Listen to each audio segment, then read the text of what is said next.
And in Chad, officials say at least 2 people have been killed after security forces tried to arrest the opposition leader Yahya Dillo at his home in the capital in N'Djamena. Dillo said 5 members of his family had been killed, including his mother, but this has not been independently confirmed. The government says the security forces came under fire from Mr. Dillo's home and internet services have been cut in N'Djamena.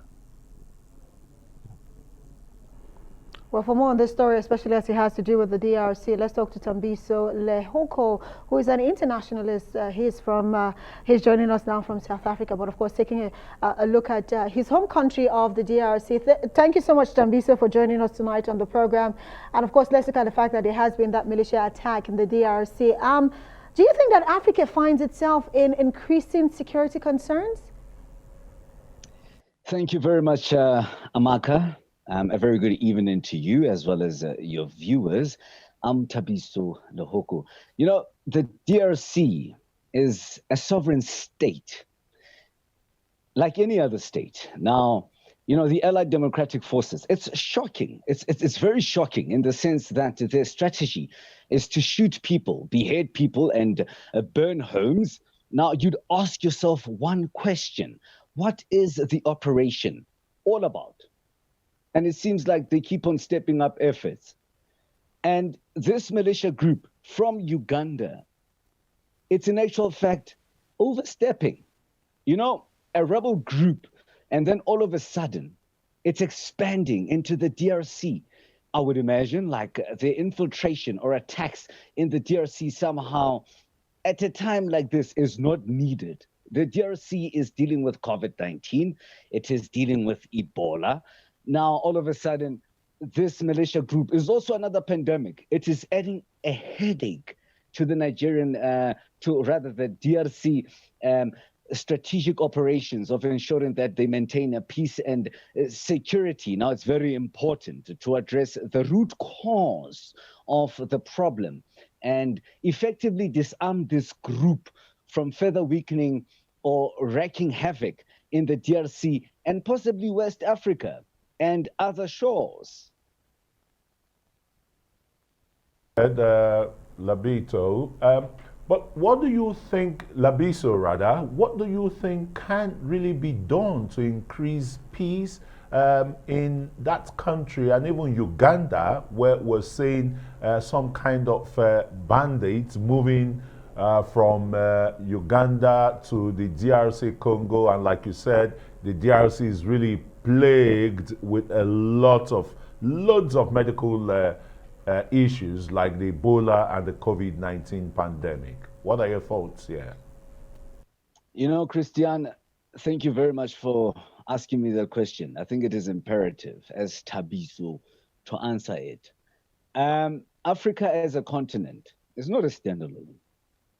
You know, the disturbance by insurgents only tells us that Africa is facing a number of pandemics, and then this is another one.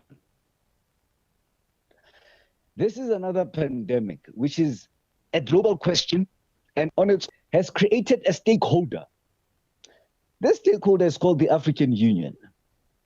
And now that the Democratic Republic of Congo's Felix Tshisekedi has taken over the helm of the African Union, I think he has a litmus test to face.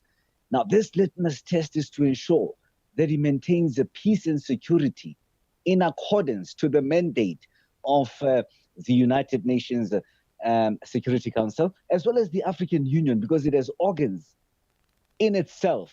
These organs speak to peace and security. So we have to maximize peace and security as Africa.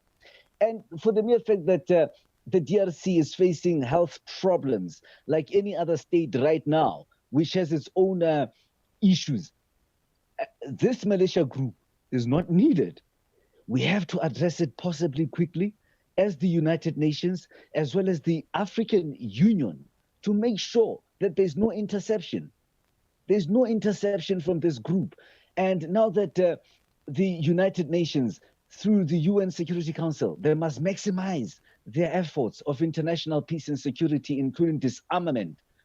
You know, this situation requires global attention.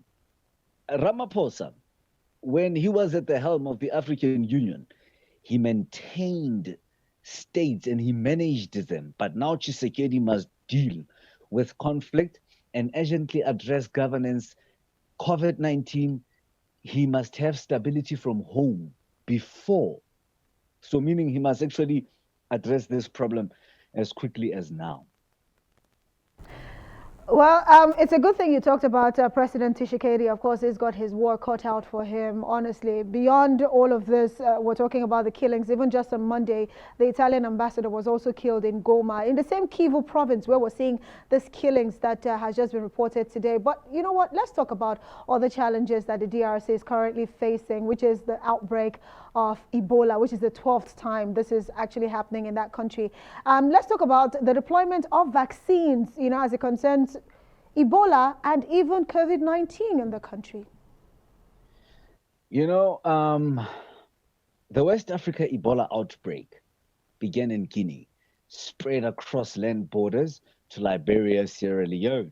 Now, in the Democratic Republic of Congo, so far, as much as the information that I've collected, beyond being an internationalist as a journalist, is that there has been 4 confirmed Ebola cases, including 2 deaths that are epidemiologically linked. All right. Now, the DRC says there are 20 experts on the ground supporting provincial as well as national health authorities. About 8,000 doses were still available in the country at the end of the 11th Ebola outbreak. According to a statement that I have seen, the vaccination of people at risk was officially launched in Butembo. Now, that was the outbreak's epicenter on the 15th of February. The WHO said so far, all right, nearly 70 people have been vaccinated. It said the quick rollout of the vaccines is a testament to well, of course, we do know that Africa is currently playing catch up when it comes to the rollout of vaccines as it concerns COVID-19. But it's a good thing that at least Ebola has been contained in the DRC. THABISO LEHOKO would have to say thank you so much for joining us tonight on Newsnight.